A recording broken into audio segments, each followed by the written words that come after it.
T1 làm fan thất vọng dù thông báo các tuyển thủ trở lại livestream. Kể từ đầu năm 2024 cho đến hiện tại, T1 được coi như một trong những đội tuyển gặp nhiều khó khăn nhất trong quá trình tập luyện. Nguyên nhân vì khác với đại đa số những cái tên khác, các thành viên T1 thường xuyên bị tấn công DDoS trên các buổi livestream. Điều này khiến nhà đương kim vô địch thế giới phải tạm hoãn lịch livestream triền miên dù đã ký hợp đồng cùng nhiều nhà tài trợ. Cách đây vài tuần, Riot Games thậm chí đã treo thưởng cả $100.000 cho bất cứ ai giúp công ty này giải quyết vấn đề DDoS.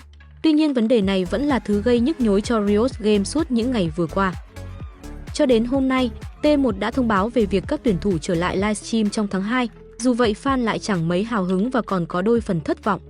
Bởi cả T1 và Riot Games đều chưa thể giải quyết vấn đề DDoS, đồng thời đội này cho biết các buổi livestream sẽ bị tạm dừng bất cứ khi nào nếu bị tấn công DDoS.